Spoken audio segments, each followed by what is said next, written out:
Egy osztály találkozó, a szádból, a számból a szó, az arcuk mögött a kép. Egy tablóról nézünk le rég, sok emlék, sok régi varázs, sok szempár, sok kihűlt varázs, egy múltban merült hajó, az osztály találkozó. Alapvetően pestinek gondolnám magam, de ha belegondolok, ott alig voltam, mert gyerekkoromban Dunajvárosban voltam, és tulajdonképpen a főiskola környékén, és aztán nagyon gyorsan 86-ban már a Víg Színházból eljöttem, tehát onnantól én tulajdonképpen vidéken vagyok, folyamatos vidéki színházi elfoglaltságaim vannak.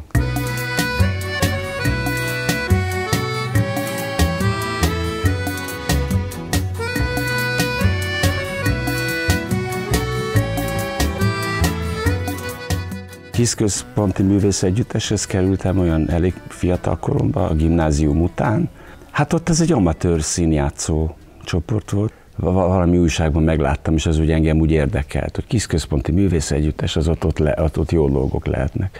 És akkor úgy szép lassan úgy bekerültem, akkor onnan jelentkeztem először a főiskolára, azt nem vettek föl, viszont fölvettek a Nemzeti Stúdióba, ott 1 évet voltam, és 1 év múlva már fölvettek a főiskolára. Elmentem katonának gyorsan, és akkor utána már a főiskolán voltam. De nekem nagyon jó élmény volt a főiskola, tehát szerettek a tanáraim, úgy éreztem, már az elejétől kezdve, és végig egy ilyen nagy öröm volt, egy ilyen folyamatos karácsony nekem a főiskola. Nyilván voltak vívódások, meg nyüglődések, de összességében egy nagyon jó élmény volt. Talán az ért picit váratlanul, hogy én egyből a Víg Színházba kerültem, 8-ad magammal együtt, és ott már nem ez a légkör volt, és én azt ott nem nagyon tudtam áttranszformálni, hogy úgy mondjam. Tehát azt a bűvöletet, ami a főiskolán volt, azt a Víg Színházban már nem éreztem, hanem ott úgy picit úgy kezdett megszáradni a dolog. És akkor ott el is jöttem 3 év után onnan. Amikor engem a Nemzetibe fölvettek, akkor ott volt egy ilyen felvételi, és ott közölték, hogy fel vagyunk véve, és volt egy ilyen fejtágító, vagy egy ilyen eligazítás, hogy kell jönni, meg a próbák, meg hogy kezdődnek. És akkor én az alaksori öltözőbe lementünk, mondták, hogy ott van a helyünk, és én azt mondtam magamnak, hogy olyan nincs, hogy én most a Nemzetibe, ez ugye, ami most a Pesti Magyar, az a Nemzeti.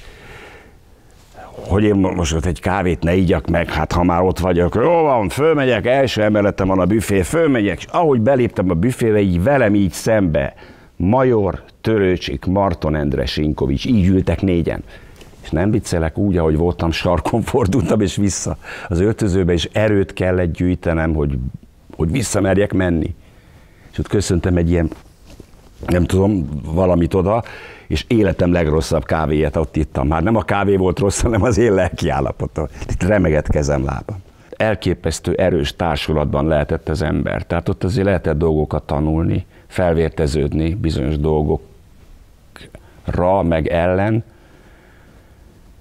Nagyon erős jelenlét kellett a színpadon, hogy az ember ott ne tűnjön el.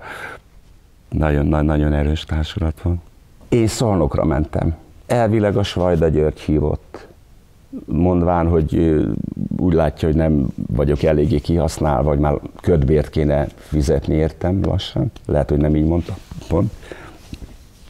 És hogy jöjjek el, mert hogy ott Szolnokon garantáltan megkapom a szerepeket, és akkor elmentem, és garantáltan meg is kaptam. Mondjuk a Csárdás királynő az kiemelkedő volt, a Bóni gróf, mert ott a Rátonyi Róberttel tudtam dolgozni, ő rendezte, és ami egy nagyon szép pillanat volt, hogy a főpróbán, már Fodrásztárban voltam, kezdés előtt egy olyan 10 perccel, és bejött a Robi, és azt mondta, hogy ő neki a Latabár festette ezt a kis Bóni bajuszt, és odajött, és így rám így fölfestette, így a főpróba előtt, mit tudom én, 10 perccel.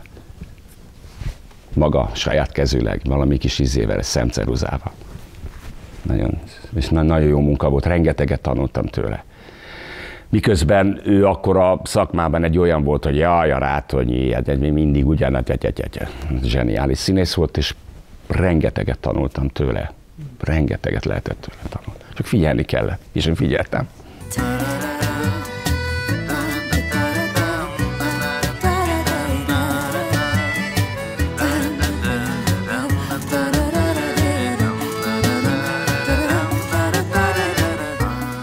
megszállott sportőrült vagyok.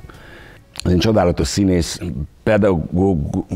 színész tanárom, mondhatom azt az első, akivel találkoztam, Bodnár Sándor a Nemzeti Stúdióban. Ő mondta, hogy nézni kell a sportot, és azt mondta, hogy nem a sport teljesítmény miatt, hogy ki milyen messzire ugrik, hanem az emberi történetek. És azt mondta, hogy soha ne a harmadikat nézzük, a harmadik helyezettet, mert az boldog, meg soha ne az elsőt, mert az is boldog. A másodikat, azt kell nézni. Most ez nem így direktívaként adta ki, csak hogy igen. És a mai napig engem ezek a történetek érdekelnek, ezek a gyönyörű, mert ezek mind emberi történetek, mert a sportban is az a jó, mint a színházban, hogy remélhetőleg nem kamu, tehát hogy az tényleg ott történik, hogy ott ők tényleg megvívnak valamiért, és az egyik győz, a másik meg nem győz. Hát én szerintem ez a színház lényege. Hogy felöltöznek az emberek szép ruhába, lemennek a fények, aztán feljönnek, és ott élő emberek ott vannak. Komolyan mondom, majdnem az a legfontosabb, hogy ők maguk ott vannak, mint az, hogy most ehhez képest még jól játszanak, az még egy adalék. De már az, hogy húsvér embert látsz. Hát most egy mai fiatal, aki tényleg nem bántásból, de az élet nem tudja, hogy az élete megy el mellette, mert ül, semmit nem lát a világból, csak a Facebookon nézi a barátait vagy a barátnőit. Majd ez idősebb korában egy picit bánni fogja, hogy már nem nézett elég madarat, földet, eget, nem tudom mit. A többi embert például nem néz. Tehát én nem csináltam mást egész életemben, mint figyeltem az embereket.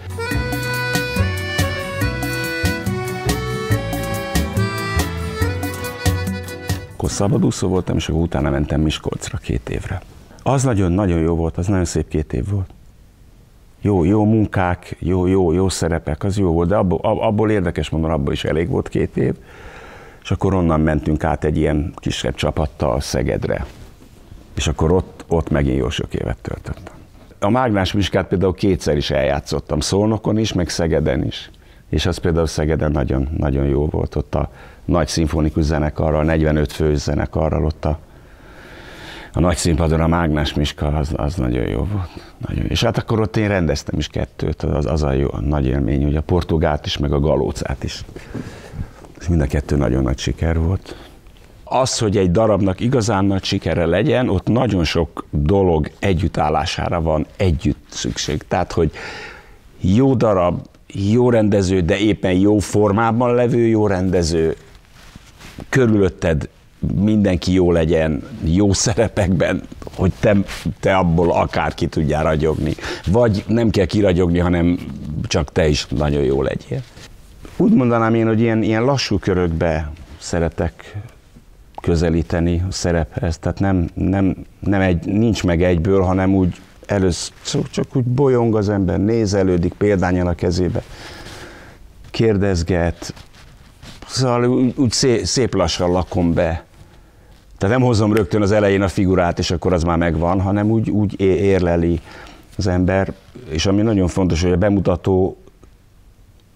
bemutatókor nekem nem ér véget a munka, tehát én onnantól kezdek még tovább próbálni. Tehát egy, nem tudom, 10. előadás, az nekem már sokkal jobb. Tehát nagyságrendekkel jobb tudok lenni szerintem, mert oldottabb, mert kezd meglenni a dolog. Tehát én azt a hasonlatot szoktam mondani, hogy ahhoz, hogy amikor valaki mondjuk tőlem korán kéri már, hogy mit tudom én, üvöltözzek, meg toporzékoljak, meg fetrengjek a földön, akkor valahogy azt gondolom, hogy mint a magasugrónak, hogy először meg kell lennie annak a pontnak, ahonnan elugrom, és amikor majd megvan a pont, akkor elugrom. De amíg nincs meg, nem fogok itt ugrabugrálni, mint a szöcske, amikor még nincs meg. Ha én valamilyen poént mondok, mindig megjelölöm a forrást, mert úgy gondolom, hogy ez nem az enyém. Az én poénomat mondhatom, de a másét azt mindig meg kell jelölni, hogy ezt kimondta. És ezt a Stankai István mondta, állítólag a Madács büfébe valami tévéjátékot tanult órákig, egyszer csak lerakta a példányt, és azt mondta, hogy hát nem, egyszerűen nem tudok mit csinálni, egyik szememen be, a másikon ki.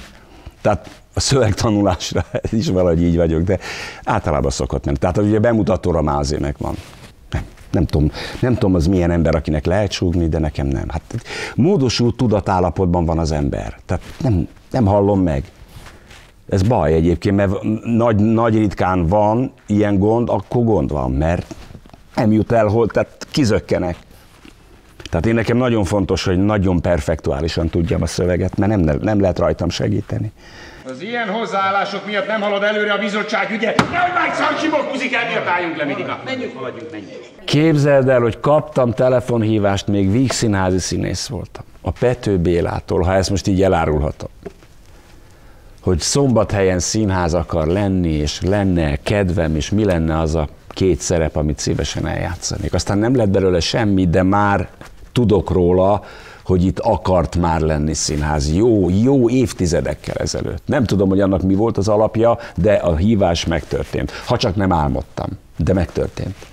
Annál sokkal nagyobb tétet nem lehet egy színházban, mint megalapítani, és utána ott bemutatni egy darabot, ami annak a városnak az életéről szól. Remélem, hogy egyébként a sok szeretetből vissza tudtunk adni valamit, tehát ami irányult felénk.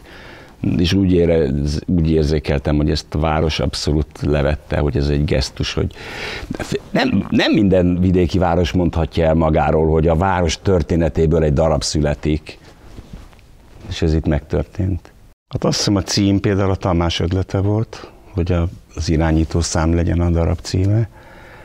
És tényleg egy nagyon komoly csapatmunka volt. Tehát ott ültünk a büfébe, többet magunkkal, az egész társulat, és akkor írtuk a Döme, a rendező,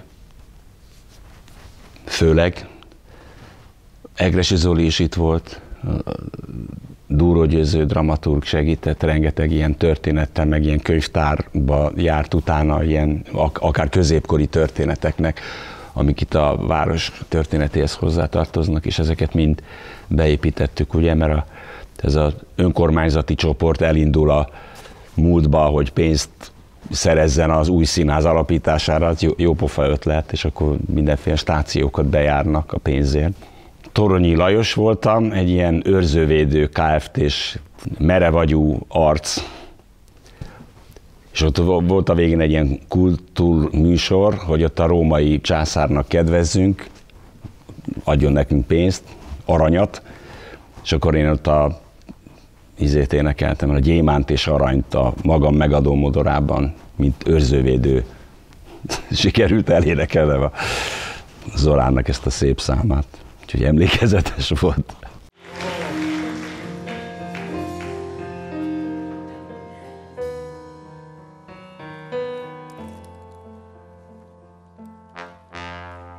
Annyi minden van, mit úgy szeretnél, néha bántha tudod, távol a cél, vagytál épp a cél előtt, mindig úgy most fogytán van erőd, s te mégis tovább mész. Sok ember merész álmokat sző, de a siker árát sokallja ő, és csak arra vár, hogy majd arra jár a fortuna, de kár ebben bízni, mert a gyémánt és aranyfénye szép, de tiéd ez a fény, akkor lehet csak, ha érte a mélybe lemész, érte mész, hát indulj és hozd fel onnan, fénye kárpótol majd minden nehéz percét, mert csak gyémánt és arany lehet szép. Téged tán egész más után hajszol most a vágy, indulj hát, hidd el, nem lesz nehéz az út, mit végig jársz, ha gondolsz rá, hogy jön, mit úgy vársz, érdemes volt, akkor meglátod, hogy érdemes volt. Tudom, rájössz, érdemes volt harcolnod így.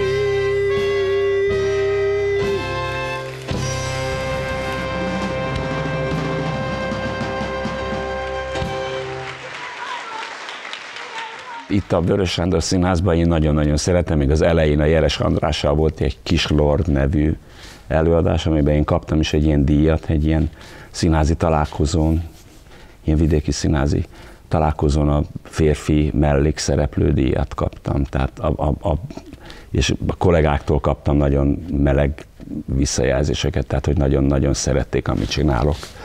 És az embernek az úgy nem rossz érzés, mert akkor voltunk 1 éve itt, vagy legfeljebb 2, hogy ilyen alaphangütésnek azért elég jó volt. Azt például nagyon szerettem. Nekem elég fontos részem a zene, én ott vagyok eléggé lemaradva.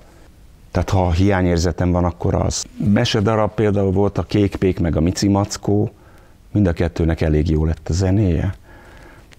És akkor itt ugye volt Portugál, amit a csodálatos Szirtes Edina Mókus és a Földes Gábor, a barátja, ők segítettek nekem, tehát meghangszerelni a nótákat.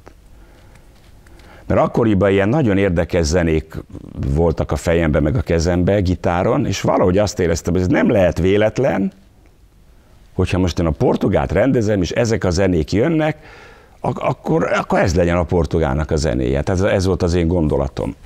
Mert ugye egyébként ez nem falusi zene, hanem enyhén szólva nem az, bár van köztük olyan. És valahogy ez volt bennem, és akkor elmentem hozzájuk, és ilyen egészen csodálatos munkát végeztek, tehát felturbozták a egyszálgitáros nótákat, és egy ilyen nagyon érdekes, nagyon izgalmas, furcsa zene lett belőle. Tehát ami messze nem arról szól, hogy a Irgácsi faluba milyen tehát nem a valóságról szól a zene, hanem egyébként a zene nem tudom, hogy tudna a valóságról szólni, na mindegy, hanem egy ilyen elképzelmény. Tehát ahogy mondjuk a Bece, a főszereplő fiú, ahogy mondjuk vágyakozik Portugáliába, tehát valami ilyen kis. Persze zenéről nem lehet beszélni, most pedig ennél nincs szánalmasabb, mint az ember a saját zenéről beszél. Csak azt akartam mondani, hogy egy picit furcsa elsőre hallásra, hogy ez a portugálnak a zenéje, szerintem.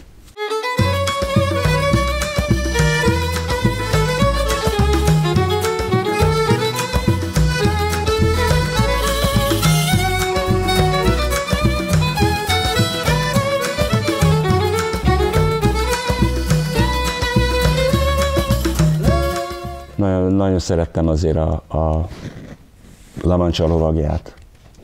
Az is egy régi szerepálmom volt, tehát örültem, hogy eljátszhattam. A Valló Péterrel volt a Szent György és a Sárkány, az is nagyon szép munka volt. A Mohácsi Jánossal nagyon-nagyon jókat dolgoztunk, nagyon szerettem a Szent Iváni álmot, a Parasztoperát. Ezeket nagyon-nagyon szerettem. Tehát egész pályámon kiemelkedő előadások. Tehát úgy tartom őket számon, hogy nagyon jelentősek az életemben. Nagyon-nagyon szerettem. Köszöntök mindenkit! Kándid vagyok.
Már az olvasópróbán levettem, hogy ez nagyon jó.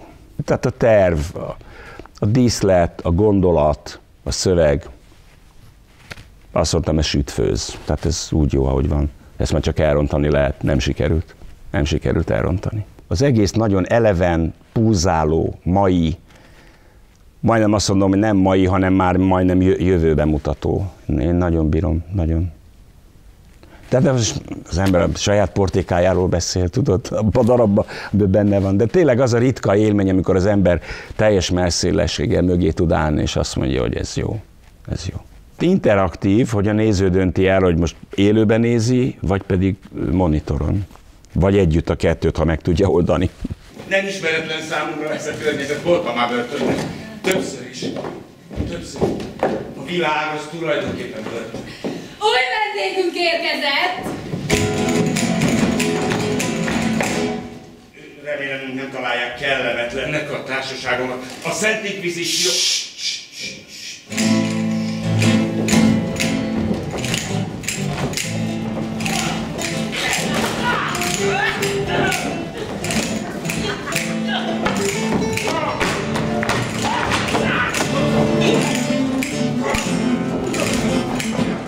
Az ember állandóan gondolkodik, állandóan töpreng, megtöri, pláne így, hogy az évek mennek előre, hogy majd amikor el kell számolni az életével, hogy vajon ez volt-e a maximum, mert azért a színház eléggé behatárolja az embernek az életét, és valakivel beszélgettünk erről, hogy majd amikor jön a nagy elszámolás, és akkor megkérdezik, hogy na és mi volt az élet, mire emlékszel, és azt mondja, nem tudom, mindig próbám volt, vagy felújító próbám, tehát hogy egy folyamatos elfoglaltság, ez az évadról évadra való színészi lét.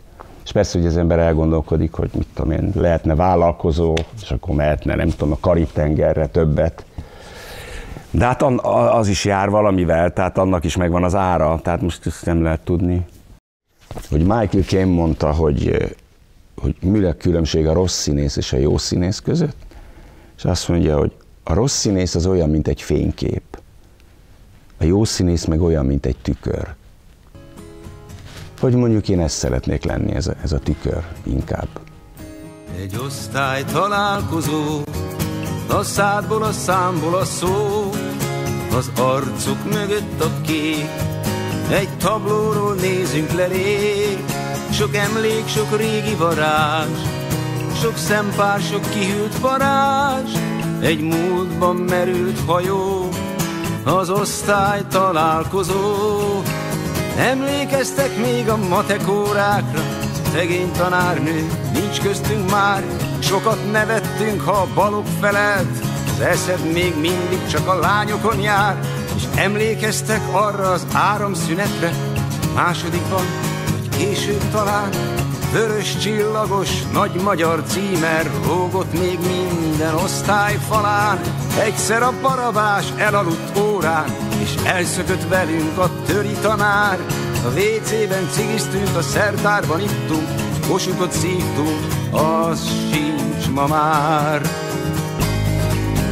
Egy osztály találkozó, a szádból, a számból a szó, az arcok mögött a kép. Egy tablóról nézünk le rég, sok emlék, sok régi varázs, sok szempár, sok kihűlt varázs, egy múltban merült hajó, az osztály találkozó.